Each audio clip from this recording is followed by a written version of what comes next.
here we go. Rolling. Hey guys, welcome back. So you know what time it is. We have finished yet another month. I have no idea where 2020 has gone, but somehow we're already in September and that is crazy. But you know, I'm actually excited for it. I am thinking about September and fall as kind of like a mid-year, well, a little past mid-year, but a mid-year reset, because let's be honest, we can all use one of those with everything that's going on. So yes, September, fresh start, clean slate. I'm feeling rejuvenated, as if you care, but I even got a brand new bullet journal because I'm like, you know what? I am going to just start a new one and consider these last 3 or 4 months just completely clean slate. So with that said, I am here with my August wrap up and I want to talk to you guys and tell you all of the books that I read in the month of August.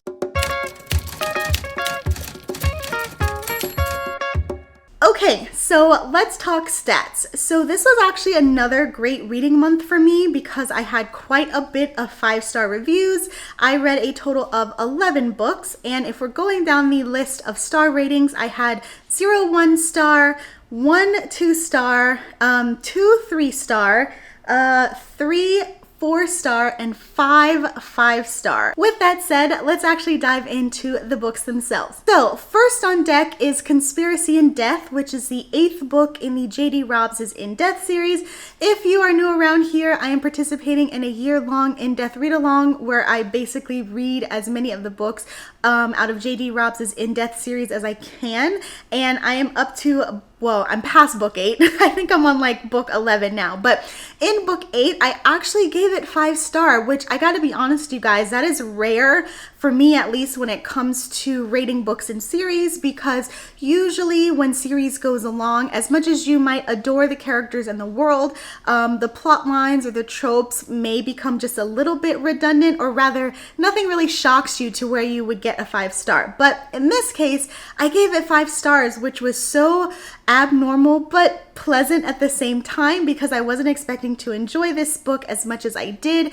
And the reasoning that I gave it 5 stars was there was just so much emotional turmoil in the story. I guess I should back up really quickly. I tend not to talk about the actual plot lines in each of these in-depth stories just because I read so many of them and I don't know if you guys are interested, but if you are interested, let me know in the comments. So maybe next time I won't breeze by it like I'm about to do. But basically, in this particular installment, I really enjoyed how vulnerable Eve was in this one. I would actually say she was at her most vulnerable. And she had a lot of her past baggage coming back around that she had to deal with. And it was so endearing to see her friends and family and coworkers rally around her because there is this part in the story where she's going through a lot and she's kind of put on the ringer, basically. Her head is on the chopping block, not literally, but to see her friends and family and all of the people around her rally around to show her support really meant a lot, not only to her as a character, but for me as a reader, because Eve's character, if you are not familiar with the series, is very tough and, you know, no nonsense, and she doesn't like to show any kind of weakness. But when she finally does show weakness, I would say her most vulnerable in this series, or in this story rather, having all of her people in her corner rally behind her, it just made it fantastic. So yeah, I gave this one 5 stars. And I'm realizing now, I said I was gonna make that blurb short and I rattled on, but I read a couple of other books in the in-depth series that when we get to them, I promise I won't be as blabbery. So let's move on to the next book. Yes, okay. So I'm not exactly sure how I want to break down this next series. I'll probably, now that I'm kind of thinking out loud, I didn't plan any of this video, by the way, if you can't tell, but now that I'm kind of thinking out loud, I'm not necessarily going to review it because I have a whole nother video about it, which I will link now if you want to get the nitty-gritty details. But that said, the next book, or rather books that I read, was part of the Mindf series. Now, there are actually 5 books in this series, and each of them kind of are strung together to consist of this larger overarching story. So it's a little weird for me to rate each one of those books individually, though I did. I don't want to necessarily talk about it in a wrap up as a standalone because, to be honest, you have to read all 5 books to get, like I said, the entire story as a gist. But the ratings for these books were on average either a 4 or a 5. All you need to know is that it was basically a serial killer romance. And what made it interesting is that the serial killer was actually the female, whereas the hero was the FBI agent who was basically tasked with finding out who the serial killer is. And the two of them end up falling in love. However, he obviously does not know that his significant other is the serial killer. So I adored this book, obviously, because I gave them on average 4 or 5 stars. But if you want to hear me gushing about it more, again, go ahead and watch that video already where I spend like 15 to 20 minutes talking about how amazing it is, and then you can get more details in that video. Okay, next up, we're circling back around to the J.D. Robb's In Death series. So this is actually book 9, which is Loyalty in Death, and I ended up rating this one 3 stars, which is obviously lower than the previous book that I rated 5 stars. However, the thing that brought down the rating for me was the simple fact that as much as I love Rourke, who, again, if you're not familiar with the series, is Eve's significant other. He's like this bazillionaire who is very supportive, blah, blah, blah. I love him. But in this book, he seemed to be a little bit too ingrained into the crime, or not the crime, into the investigation, which kind of bothered me a little bit because Eve does have a partner, Peabody, as well as other detectives or other people in the force who she partners with to solve cases. And while Rourke typically does kind of help her, uses his connections and all of that, which is fun to see because we typically get their banter and then him like butting in and her telling him not to butt in. In this case, for some reason, he was just all up in it, and I found that a little bit too unbelievable. There is this particular scene, and I'm not giving away spoilers, but there's a scene where basically they team up together and he is essentially her partner, which bothered me because she already has a partner, and I just can't imagine the police force being okay with a civilian being so ingratiated into a case. So again, it bothered me for some reason. It was a little bit heavier handed than it has been in other books, and that is the only reason why I gave this one 3 stars.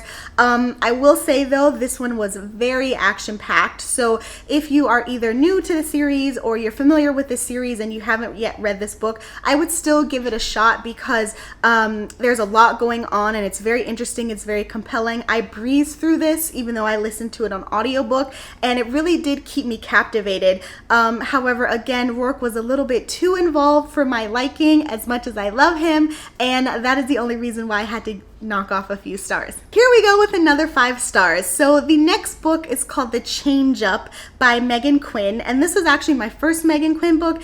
It will for sure not be my last. This was a friends to lovers hockey romance. I adore hockey romances. In fact, I did an entire video about them, which I will link now.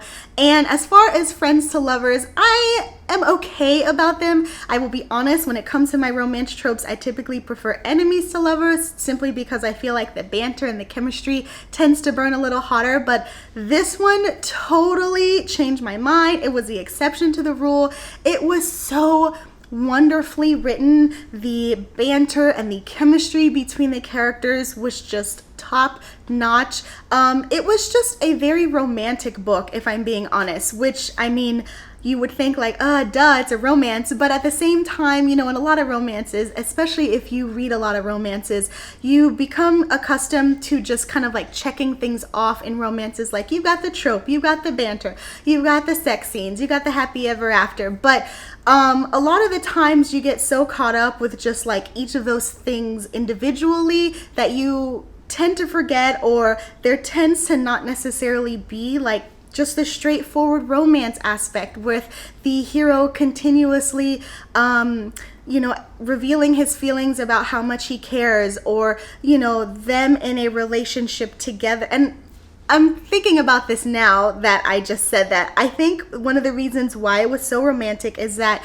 we actually saw the characters together in the book rather than, you know, the whole story there, will they, won't they, and then at the very end they get together. So because they actually got together midway or, you know, during the story, we got a chance to see them expressing their love to one another, which I guess is where the romance part comes in. However, I will say, even though I rated this 5-star, there was one kind of note that I want to make, and I don't know if this is a critique or what, but the actual conflict didn't actually appear until about like 80% into the book, which, to be honest, at that point, by the time I got to that, I thought, okay, well, there's not really going to be any conflict, which I don't really love high drama books, so that was fine with me. But when the conflict did appear, it was gut-wrenching, it paid off and all of that, but I did want to kind of put that out there that the conflict was a little bit slow on the uptick, but it's resolved as most romances are, and in general, again, this was a superb 5-star. If you love romance or hockey romances or friends to lovers, all of that, definitely check this one off. Man, okay, so I probably, now that I'm thinking about this, again, I did not think about how I was going to do this video, but I probably should have lumped all of my in-depth books together so I could talk about them all at once, because here we are yet again with another in-depth book. This one is actually called Witness in Death. It is the 10th book in the series. I gave this one 4-star, and I absolutely adored it because it had Agatha Christie vibes. And by that, I mean kind of like this locked room, group of people come together and one of them has to be a killer, which I thought was very interesting. And truthfully, I'm a little bit surprised that we waited all the way until book 10 to get something similar to this. But regardless, it was a very well done plot line. I know I didn't kind of discuss the other book's plot line, but for this one, I will say I wanted to just tell you what it's about because I think it was one of the more interesting premises so far. But basically, Eve and Rourke are at the theater watching this play, and somebody in the play gets stabbed, and it ends up being a real knife instead of a prop knife, and so all of the casts are suspects in the murder because everybody saw what happened, and yet it happened without anybody realizing that the knives were switched. And so this one, again, was super fun. I am a fan of Agatha Christie, so this automatically has like high praise in my opinion because of that storyline. But yeah, I think it was a really good one. And in fact, if you are not familiar with the In-Depth series, I think it's safe to say that you could probably read this one without having actually read any of the other books in the series, simply because this was a standalone case. And even more so, I think that even the existing relationships with the characters, you will pick up on that very quickly to where you don't feel like you're missing anything if you hadn't read any of the other previous books. Next up, another 5-star. We're kind of rounding things out here, but I actually have a physical copy. I picked it up at my bookstore, and I want to kind of show it off a little bit because it is gorgeous. I don't know if my camera's picking it up, but it is such like this deep, rich red that immediately drew my eye, and I think it's totally appropriate for the storyline because there is a red dress involved. That's all I will say about it. But this one is actually called The Beast of Bestwick, and it's basically a Beauty and the Beast retelling. I will be honest, I didn't realize going into it that it was a retelling. It was only, I guess, either after when I was reading reviews or maybe when I was looking up the summary or something that it was mentioned, and I kind of put the pieces together. But regardless, it was my first retelling. I didn't pick it on purpose, but I am so glad that I read it. And in fact, I have this infatuation now with Beauty and the Beast retellings because I love, well, prior to this, I already loved the trope as kind of like this grouchy beast of a guy who's the hero, and then the woman who makes him come out of his shell, or she seems to be the exception when it comes to people he wants to keep around, and the banter between them in terms of like love-hate. So with this one, obviously, like I said, is a Beauty and the Beast retelling, and a woman basically needs to get married to save her sister from being married off to this horrid guy who is just trying to marry her to take their money and ruin the family's reputation. And so thus, if she gets married off first, then her younger sister can kind of be under the protection of the older sister and her new husband. And because she is kind of like this spinster with a gossipy bad reputation, she knows that the only person who's going to marry her is basically somebody who doesn't know about her reputation, which ends up being this beast of a guy.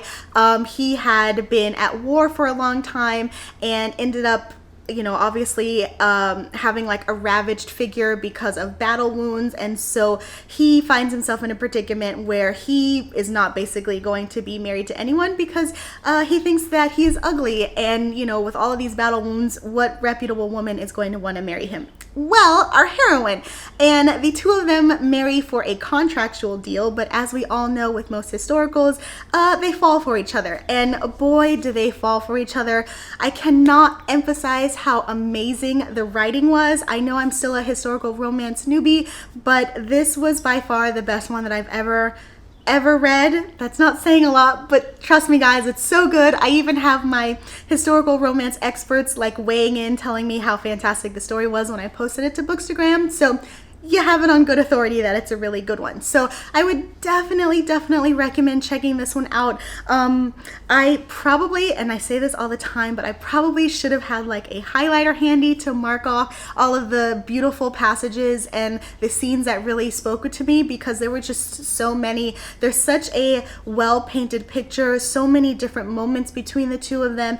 And even when it comes to setting the scene, you know, obviously the beast is, quote, locked away in this castle, and the author does an excellent job describing the different rooms and the nooks and crannies. And there's even this one room that he had specially made that has like an indoor pool, which was something that was heard of back in the day. And so to have her kind of describe that, I thought was just such a special touch. And we actually see that room more than once because our hero and heroine have like a few moments in that room. But I just loved it so much. So yeah, definitely a 5-star for me. I love the cover, love the retelling. I just love everything about it. Alright, so I didn't realize, but we're kind of ending the video on a little bit of a bummer because this last book is the only book that I rated 2 stars. It was the lowest rating of the month, but you know, hey, it happens. The book that I'm talking about is called The Intern by Jessa Kane. I have read Jessa Kane's books, quite a few actually. She's got a lot of scandalous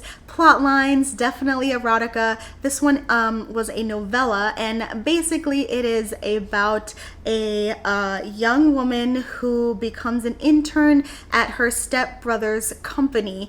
And when I say stepbrothers, I mean like plural, like 2 stepbrothers.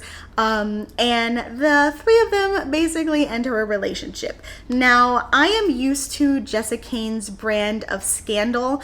And after I initially read her first book, and I was kind of shocked because I didn't know what to expect, I have read every one of them going into it knowing that it's gonna be something that is just like, oh my goodness. So it's lost its shock value. And this one also, you know, it's got that shock value because they are step siblings, but even then it's like, okay, that's fine. But the reason I gave this one 2 stars was there was just nothing there, which was such a disappointment. Again, I'm familiar with novellas. I know that they move fast. You're not going to get like too much character development simply because you have to get to the meat of the story, and by the time you get that, you're done. But in this one, I kid you not, I felt like there were really only like 2 actual scenes and then the epilogue, which was super disappointing. I know that 2 scenes seems like a lot when it comes to a novella, but unfortunately in those scenes, even then, it didn't seem like there were genuine connections with any of the characters. I am completely accustomed to kind of like that insta-lust that you see in romances a lot of the time, but usually what happens is the rest of the book is substantiating that insta-lust, whereas with this one, we get almost like, not even insta-lust, but like, what is the word that I am looking for? Almost possessiveness, insta-possessiveness, if you will, with the stepbrothers basically wanting to own the the heroine, which I wasn't really a fan of because there was kind of like a questionable scene, to me at least, in there where she seemed to not necessarily want to go along with it. Again, there was full consent, don't get me wrong, but it seemed forced and she seemed a little leery, and I don't know, it just did not spark me as my favorite. I probably should have articulated my words better with this one, but if you're familiar with Jessa Kane and if you read this, please let me know in the comments what you thought about it. But when it comes to kind of like a steamy erotica novella, whatever you want to call it, this one unfortunately fell flat. But yeah, like I said, for me it just wasn't my favorite, and so I'm kind of rounding out the list with a 2-star, which is fine because on average I would say, as I mentioned, that I had a great reading month. I actually picked this one up at the very end where I'm like, oh, I want something kind of short and easy to read. I probably should have just left it alone and ended at the previous book, but hey, I had some time on my hands and it's on Kindle Unlimited, so what are you gonna do? Okay, so there you have it, everything that I read in the month of August. As I mentioned, even though I ended on kind of like a wah note with that 2-star, it was a great reading month for me. I'm hoping that September is the same. As I mentioned earlier, I am considering this like a fresh start, so with that I hope